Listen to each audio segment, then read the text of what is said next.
سن لیے لڑکیوں، اتنی کیوں خاموش ہو؟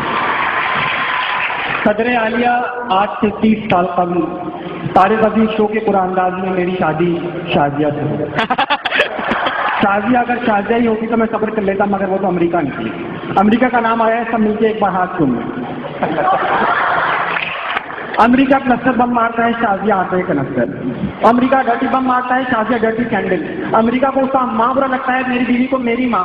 امریکہ کا چھوٹا بھائی اسرائیل ہے، میری بیوی کا چھوٹا بھائی موت کا فرشتہ اسرائیل ہے۔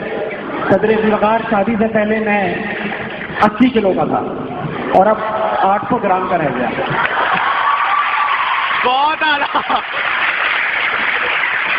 شادی سے پہلے جہاں نکلتا تھا لوگ کہتے تھے یہ مرد ہے، اب نکلتا تو لوگ کہتے ہیں یہ مرد ہے۔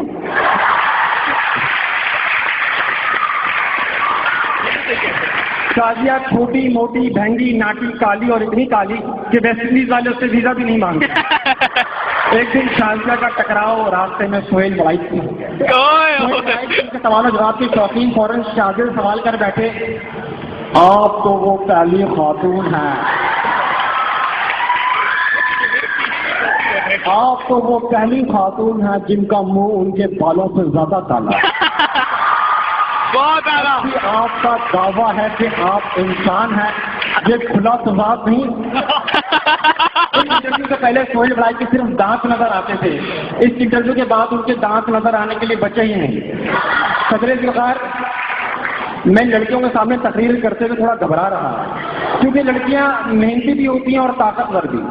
محنتی اس لیے کیونکہ دنیا کی صرف 1% عورتیں خوبصورت ہیں، باقی 99% اپنی محنت سے بن جاتی ہیں۔ اور طاقتور اس لیے کیونکہ ہزاروں سال پہلے عرب لوگوں نے اپنی عورتوں کو زمین کے اندر دفن کر دیا اور آج ہزاروں سال بعد اسی زمین سے تیل نکل رہا ہے۔ بہت اعلیٰ، بہت اعلیٰ۔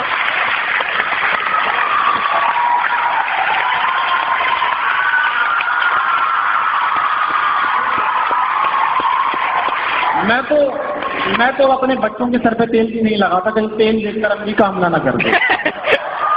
صدر ذوالفقار، تقریر تو اب چونکہ میں یہاں جج تھا، کچھ تقریریں ایسی تھیں جو جا کے یہاں لگیں، کچھ تقریریں یہاں لگیں، اور کچھ تقریروں کے بارے میں صرف اتنا کہوں گا کہ جن جن لوگوں کو رات میں نیند نہیں آتی وہ ان لوگوں سے رجوع کریں، انشاءاللہ افاقہ ہوگا۔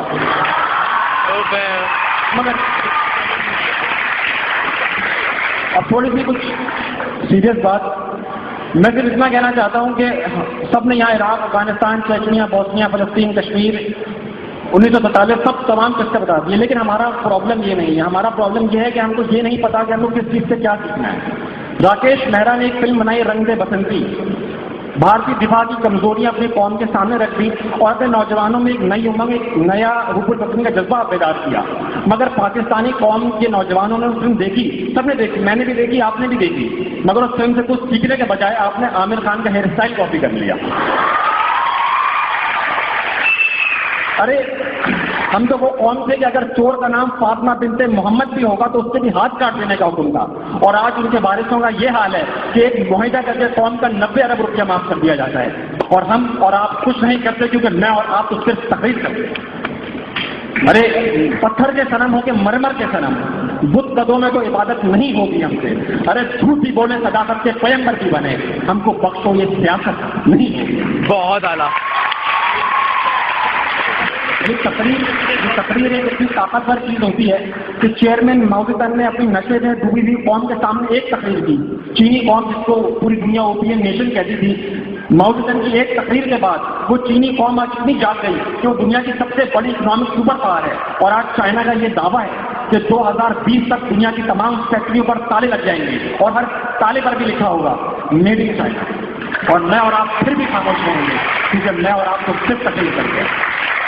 آخر میں صرف اتنا کہنا چاہوں گا کہ نفرتیں ہیں جہاں موت کے بھیس میں، اور اعلان کر دیں کہ اس بھیس میں ہم کو 13 شبوں کی سحر چاہیے، ہم کو توقیر نوع بشر چاہیے، جنازے نہیں زندگی چاہیے، ہم کو سارے وطن کی خوشی چاہیے، وہ جو ٹوٹے ہیں دل پھر انہیں جوڑ دیں ورنہ اہل قلم بھی قلم توڑ دیں۔